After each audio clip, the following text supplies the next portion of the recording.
ഈ തെരഞ്ഞെടുപ്പിൽ മറ്റൊരു പ്രധാനപ്പെട്ട വിഷയം എന്നത് തെരഞ്ഞെടുപ്പിൽ കനത്ത തോൽവി നേരിട്ട പൊളിറ്റിക്കൽ പാർട്ടി എന്നത് കേരള കോൺഗ്രസ് എം ആയിരുന്നു. ഇത്തവണ കേരള കോൺഗ്രസിന്റെ എമ്മിന്റെ ഒരു പ്രതിനിധി പോലും നിയമസഭയിലില്ല. ഒരുപക്ഷെ ചരിത്രത്തിൽ ആദ്യമായാണ് ഇങ്ങനെ ഒരു സമ്പൂർണ്ണ പരാജയം ഏറ്റുവാങ്ങുന്നത് എന്നതാണ്. അതുകൊണ്ട് തന്നെ പാർട്ടിക്കകത്ത് വലിയ അസ്വാരസ്യങ്ങൾ ഉയർന്നു വന്നിരുന്നു. ഒന്ന്, ഈ മുന്നണി മാറ്റവുമായി ബന്ധപ്പെട്ടാണ്. തെരഞ്ഞെടുപ്പിന് മുമ്പ് UDFന്റെ ഭാഗമാകാൻ അവസരമുണ്ടായിരുന്നു, അത് നഷ്ടപ്പെടുത്തി എന്ന ഒരു വിമർശനം ഉയരുന്നുണ്ട്. ഇനി ഇടതുമുന്നണിയിൽ തുടരേണ്ടതില്ല എന്ന അഭിപ്രായം ഉയരുന്നുണ്ട്. ഒരു ഭാഗത്ത് NDAയുടെ ഭാഗമാകണം കേരള കോൺഗ്രസ് എന്ന തരത്തിലുമൊക്കെയുള്ള നിരീക്ഷണങ്ങൾ ആ പാർട്ടിക്കകത്ത് നിന്ന് തന്നെ ഉയരുന്ന രാഷ്ട്രീയ പശ്ചാത്തലമുണ്ടായിരുന്നു. അക്കാര്യങ്ങളൊക്കെ നേരത്തെ ന്യൂസ് ടെൻസ് അടക്കം പ്രേക്ഷകരിലേക്ക് എത്തിച്ചതുമാണ്. എന്നാൽ ഇപ്പോഴിതാ ഒരു മുന്നണിയിലേക്കും തങ്ങളെ ആരും ക്ഷണിക്കേണ്ട എന്നാണ് കേരള കോൺഗ്രസ് എം പറയുന്നത്. ഇടതുമുന്നണി വിട്ടുപോകുന്ന ഒരു തീരുമാനവും കേരള കോൺഗ്രസ് എടുത്തിട്ടില്ല. NDA മുന്നണിയിലേക്ക് പോകണമെന്ന അഭിപ്രായം ഒരാളും പാർട്ടി യോഗത്തിൽ ഉന്നയിച്ചിട്ടില്ല. ഇടതുമുന്നണിയെ ശക്തമായി തുടരുമെന്നും മറിച്ചുള്ള വാർത്തകൾ തെറ്റാണ് എന്നുമാണ് ജനറൽ സെക്രട്ടറി സ്റ്റീഫൻ ജോർജ് വ്യക്തമാക്കുന്നത്.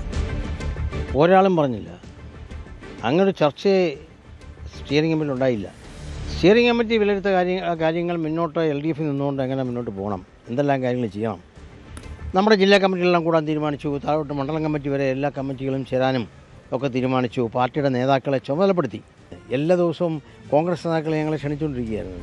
അപ്പോൾ ഞങ്ങളെ ക്ഷണിക്കേണ്ട എന്ന് വരെ പറയുന്ന സ്ഥിതി ഉണ്ടായല്ലോ. അതുകൊണ്ട് ഞങ്ങളെ ക്ഷണിക്കേണ്ട, ഞങ്ങളങ്ങനെ തീരുമാനം എടുത്തിട്ടില്ല. ആലോചനയില്ലാത്ത സമയത്ത് ക്ഷണിച്ചിട്ടപ്പം അവർക്ക് താല്പര്യം കാണും, നമ്മളത് നിഷേധിക്കാനൊന്നും കഴിയില്ല. അവിടെ ഓരോ താല്പര്യങ്ങളുണ്ടല്ലോ. ഇപ്പോൾ ശ്രീജിത്താണ് വാർത്തയുടെ വിശദാംശങ്ങളുമായി ചേരുന്നത്. ശ്രീജിത്ത്, എന്തായാലും ഈ പാർട്ടിയിൽ കൃത്യമായ അസ്വാരസ്യങ്ങൾ ഉണ്ടായിരുന്നു. അതുമായി ബന്ധപ്പെട്ട പ്രതികരണമടക്കമൊക്കെ നമ്മൾ പ്രേക്ഷകരിലേക്ക് എത്തിച്ചതാണ്. പക്ഷേ NDAയിലേക്കൊന്നും പോകാൻ ആരും പറഞ്ഞില്ല, അങ്ങനെ ഒരു അഭിപ്രായവും ഉയർന്നിട്ടില്ല എന്നതാണ് ഇപ്പോൾ കേരള കോൺഗ്രസ് എമ്മിൻ്റെ നിലപാട്. അങ്ങനെയൊരു വാർത്തയും റിപ്പോർട്ടുകളും ഒക്കെ നേരത്തെ വന്നതുമാണ്. അത് പൂർണ്ണമായും തള്ളുകയാണല്ലോ ഇപ്പോൾ കേരള കോൺഗ്രസ് ചെയ്യുന്നത്.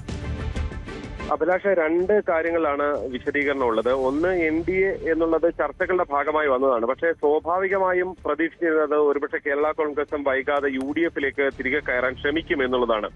ഈ വാർത്തയുടെ ഒരു സ്റ്റീഫൻ ജോർജിന്റെ ഒരു പ്രതികരണത്തിൽ വന്നിരിക്കുന്നത് തങ്ങളെ ആരും ക്ഷണിക്കേണ്ട, അതായത് UDFും ക്ഷണിക്കേണ്ട, UDFിന് അത്തരം താല്പര്യമൊക്കെ ഉണ്ടാകും എന്നിപ്പോഴും പറയുകയാണ് സ്റ്റീഫൻ ജോർജ്.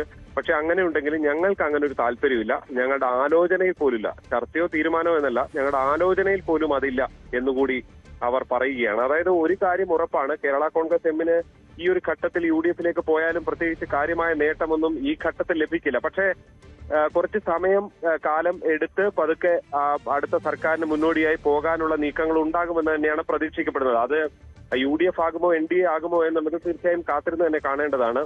ഒരു കാര്യം ഉറപ്പാണ്, ഈ ഇടതുമുന്നണിയുമായി ഒരൽപ്പം അകന്നു നിൽക്കാൻ കേരള കോൺഗ്രസ് എം നീക്കം നടത്തി എന്നുള്ള വിവരങ്ങൾ യഥാർത്ഥത്തിൽ ഉണ്ടായിരുന്നു. ഇതിനൊക്കെ പിന്നാലെയാണ് ഇടതുമുന്നണിയിൽ നിന്നുകൂടി കൂടുതൽ സമ്മർദ്ദം ഉണ്ടായതോടുകൂടിയാണ് കേരള കോൺഗ്രസ് എം ഇങ്ങനെ ഒരു വിശദീകരണവുമായി രംഗത്തെത്തിയത് എന്നുള്ളതാണ് നമുക്ക് മനസ്സിലാക്കാൻ സാധിക്കുന്നത്. അതായത് CPMനെ സംബന്ധിച്ച് വളരെ പൊള്ളുന്ന ചില പ്രതികരണങ്ങളാണ് ജോസ് കെ മാണിയുടെ ഭാഗത്തു നിന്നുണ്ടായത്. അതായത് CPM അണികൾ ക്രോസ് വോട്ട് ചെയ്തു എന്നാണ് അദ്ദേഹം വാർത്താ സമ്മേളനത്തിൽ തന്നെ വ്യക്തമാക്കിയത് എന്നുള്ളതാണ്. അതുകൊണ്ട് തന്നെ ഫലത്തിൽ CPM കേരള കോൺഗ്രസ് എം ബന്ധത്തിലൊരു ഉലച്ചിൽ സംഭവിച്ചിരുന്നു.